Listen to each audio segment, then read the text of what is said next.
क्या आपने कभी किसी चट्टान को देखकर सोचा है कि ये कैसे बनी होगी? कहानी लगभग 4.5 अरब साल पहले शुरू होती है, जब इन चट्टानों को बनाने वाले गैस और डस्ट एक साथ इकट्ठे हुए। ये आकाश गंगा में स्थित कई एलिमेंट्स से मिलकर बनी हैं। चट्टानें वास्तव में सितारों के टुकड़े हैं और हम भी। चट्टानें यानी रॉक्स और मिनरल्स हमें हमारे ग्रह के इतिहास को बताते हैं। जरा गौर से देखिए, एटम्स सभी पदार्थों के बिल्डिंग ब्लॉक्स हैं। कई एटम्स मिलकर मॉलिक्यूल्स बनाते हैं। मिनरल्स यानी खनिज अरबों मॉलिक्यूल्स से मिलकर बने होते हैं, जो अक्सर विभिन्न क्रिस्टल स्ट्रक्चर्स में व्यवस्थित होते हैं। मिनरल्स आधी पिघली हुई चट्टान मैग्मा से क्रिस्टलाइज हो सकते हैं।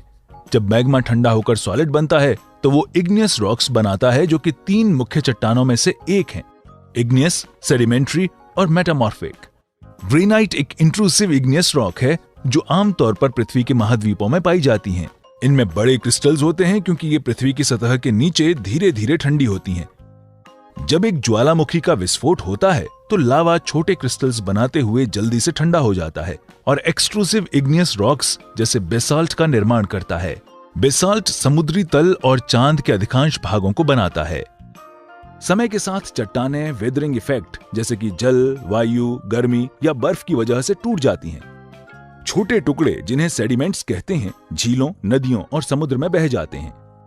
यहां लाखों वर्षों तक सेडिमेंट्स की लेयर्स जमा और कंप्रेस होती हैं, सेडिमेंट्री रॉक्स जैसे सैंडस्टोन बनाने के लिए। लाइमस्टोन एक दूसरे प्रकार की सेडिमेंट्री रॉक है। ये समुद्री जीवों के अवशेषों से या सेडिमेंट्स के अंदर केमिकल रिएक्शन से बन सकती हैं। लाइमस्टोन्स में स्थित फॉसिल्स हमारे इतिहास के एक अच्छे रिकॉर्ड हैं, जिनसे जलवायु के बदलने और विभिन्न जीव जंतुओं के लुप्त होने का पता लगता है। क्या आप जानते हैं कि आपके पैरों के नीचे की जमीन लगातार मूव कर रही है? प्लेट टेक्टोनिक्स नामक एक प्रोसेस में महाद्वीपों और महासागर की क्रस्ट लगातार पुशिंग, पुलिंग और स्लाइडिंग कर रही है। इससे चट्टानें गर्म और कंप्रेस होकर अपना रूप बदल लेती हैं।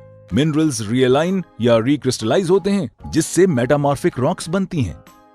छत की टाइल्स में यूज होने वाली स्लेट और मार्बल मूल रूप से शेल और लाइमस्टोन के रूप में मौजूद मेटामॉर्फिक रॉक्स के उदाहरण हैं।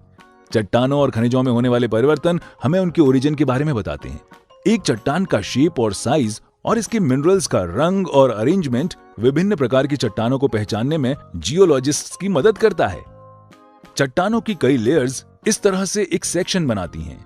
प्रैक्टिस के साथ आप एक हिस्ट्री की किताब की तरह रॉक के सेक्शंस को पढ़ सकते हैं, जो कि आपको अरबों साल पहले पृथ्वी के इतिहास की शुरुआत तक ले जाता है।